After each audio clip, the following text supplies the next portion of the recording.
Moses. I don't even know why I married you. Wait, did you in any way charm me? In fact, you disgust me, Jethro said aggressively. He just finished beating Jessica because she mistakenly spilled his coffee on the table. Jessica begged Jethro to suspend the fight until their kids are not at home, but he paid deaf ear. After beating her, he forced the children into his car and drove them to school. This has been going on for the past 5 years. Jethro suddenly changed after she gave birth to twins. Nothing she did was okay to him. He stayed out late in the night. He no longer provided for his family, yet often come home demanding food. Aside this, he often puts up a show when they are out together. Also, he has severally threatened to kill her. The 5 years in her marriage were the opposite of the marital life she dreamt of. Her marriage is a mini description of hell, but on earth. She was still emotionally unstable when her phone rang. She checked the caller ID. It was Esther. She quickly composed herself and picked the call. "Hi girlfriend, how are you?" Jessica said via the phone. "Fine. What happened? I didn't see you at work," I asked. "Oh, Esther fell ill. I had to stay with my child, especially now that she is ill," Jessica said. Using her children to make excuse is her habit whenever Jethro beat her. People actually thought the twins were sicklers.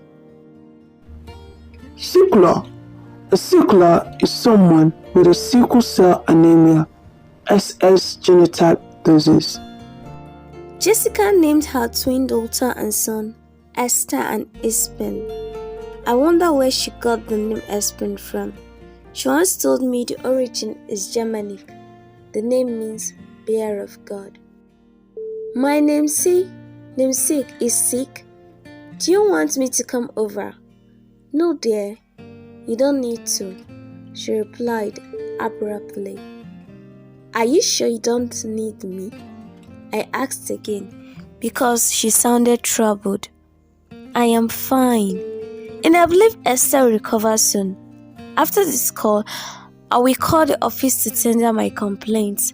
Please extend my regards to our colleagues," she said. "Okay dear, please tell Esther I want her to recover quickly," I said, then ended the call. Immediately after I ended the call, Maggie, my colleague at work, smiled at me and she gave me a sideways look. It wasn't clear to me the exact person she wanted me to look at. I followed her eyes and saw my colleague, Charles, who just recently got employed here, staring at me. I looked back at Maggie and gave her the "what is happening" look. She smiled and said, "You got yourself an admirer, darling." "Admirer? Come on, the guy is too young, Joe," I said with a smile. Charles just got employed into the firm a month ago, just after he finished his NYSC service. He and our manager knew each other. This was why he was employed on time by our manager. So you see, life has not really told him the way it did to us. Life kept us on a long wait before we finally got a place to earn a living. "But wait, Esther, if this guy proposed to you, won't you marry him?" she asked. "Babe, please, let's not talk about that, okay?" I dispatched the conversation. She laughed and we both continued our walk. I looked at myself and soliloquized. See what life has turned me into. A laughing stock. Can you imagine Maggie? So she wants me to jump on any guy who admires me. Esther,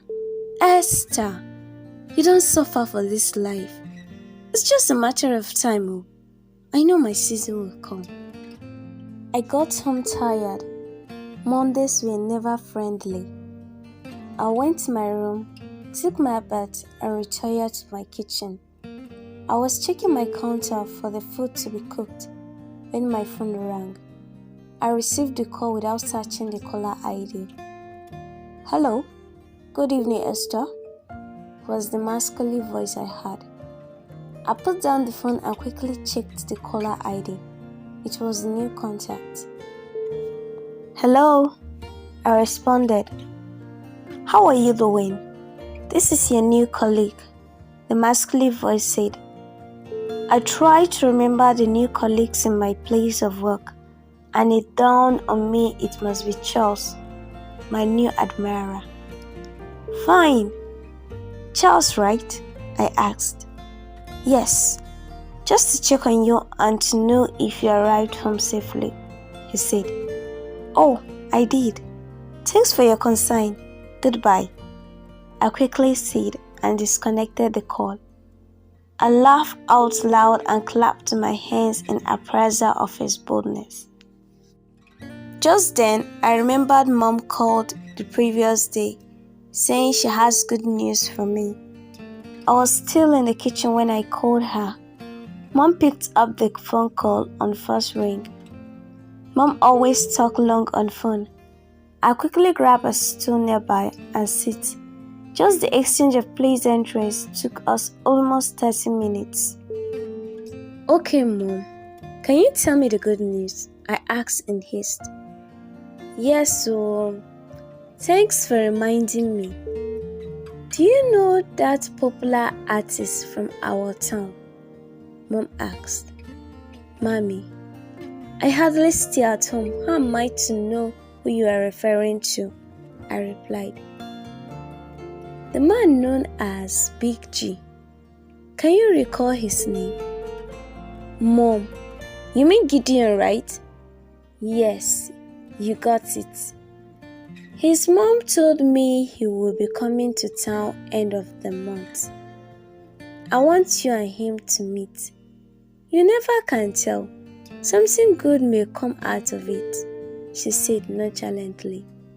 "Mom, you want to hook me up with Gideon of all people?" "Mommy, I object this your idea. I am sorry. I don't accept it," I told her bluntly. "Esther, enough. I have waited long enough. I won't wait any longer until you bring disgrace to me. Come home and get a husband for yourself," she said angrily. "I heard you, Ma. Thank you. Mom, my airtime is almost finished. I'll talk to you later," I said and disconnected. I completely lost my appetite by the end of this call, walked to my room and gently clanged my bed. My head was on fire and needed to cool. The words of my mom weakened my spirit. To be continued.